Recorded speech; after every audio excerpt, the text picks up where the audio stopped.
You had moved down here. You were in Florida. Mm-hmm. So we were in northern Kentucky, like Cincinnati area. During the pandemic, Yes. Wow. And we were. They told us we couldn't work out anymore at the crunch. It was so crazy. Yeah. That was funny. Then you moved to Florida. Yeah. Then you moved back. Yeah. What made you move back? And now you're back here, but what made you move back? Well, I moved to Jacksonville, Florida. I had some family there already. And, AEW, which was the company I was with at the time, they were based out of Jacksonville, Florida. So it was cool. All of our legal staff, medical staff, all the resources for the company were through the Jacksonville Jaguars.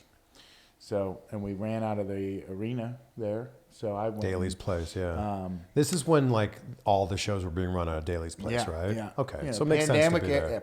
Pandemic era wrestling. Yeah.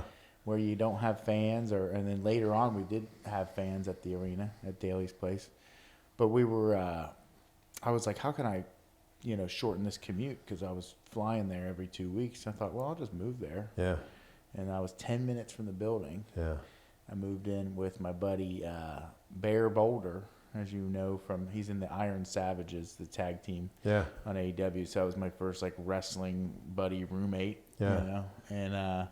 No, it was great. We were 10 minutes from the venue every 2 weeks. Everybody would be flying in, and we'd be just getting a good night's rest and just heading over to the venue and performing our best. And we lived about 20 minutes from the beach. And then after a while, I met a girl that lived on the beach. I moved in with her, and he moved his girlfriend into our place, and things just kind of took off quick, But it was a pretty easy decision to move back home once my lease was up, because we were back on the road.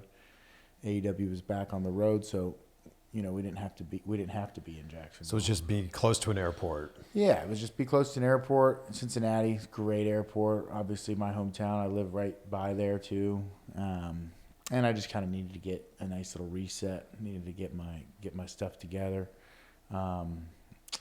Being down there was a very important experience in my life. I learned a lot about myself.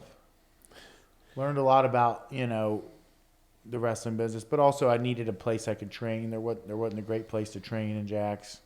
I went back to the local school in Cincinnati, the NWF, the Bone Crushers Academy, and I started going every week and just getting my mind right, getting everything back in order.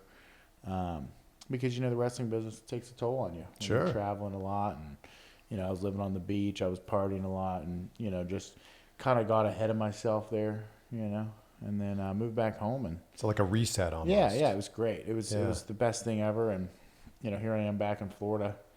I thought about going from Jacksonville to Orlando and just being like, all right, I'll set up base in Orlando. Yeah, that'd be like 3 hours, right? 2 hours? Yeah. And I was like, all right, I'll just go from here to Orlando. And that way, if anything comes up, I'll already be in Orlando. But I was like, you know what? No, I need to head home.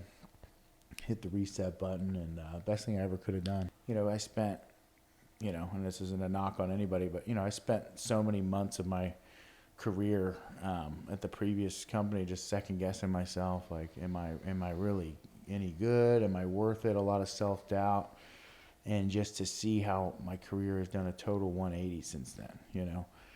I went from just sitting in the back and filming a few dark matches in Orlando here and there. 6-minute tag matches, barely getting in the ring and feeling the canvas, to now I'm sitting in a throne and I'm making my entrance in the biggest wrestling company in the world. You know what I mean? And they have this confidence in me, and it kind of fuels me. I now have confidence in myself.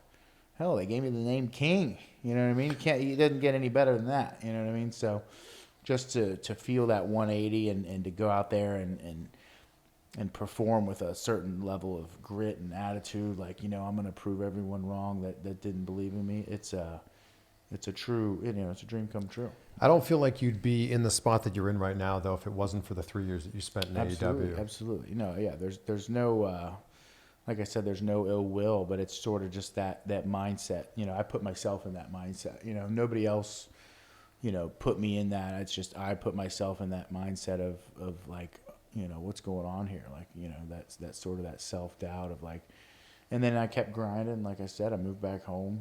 I kept grinding, going to the local school, trying to find out what makes me tick as a performer, and just the experience living there, the experience I gained traveling with AEW made me the performer I am today. You know. What went into the decision to sign with WWE? You know, I mean, it wasn't so much of a decision as it was just a necessary, you know, transition. I think my time came up at AEW, and it was a great run, a great deal financially. I did very well there. But like I said, you know, just that sort of that self-doubt of not knowing the future, you know, not knowing if I'm going to be used or if I'm going to do anything. Well, it was pretty apparent when they didn't re-sign me that I wasn't going to be doing anything there anymore. So, God bless agents and attorneys that, you know, they picked up the phone the day my contract was up and got the conversation started. I would say I think I got a paycheck from both companies in the same month. That's how quickly Wow. quickly the ball got rolling. You know, Wow. because you're so worried. It's like, oh my God, like, are they going to pick me up right away? Like, am I going to be able to go there? But no, the ball got rolling, and the king was crowned pretty quickly.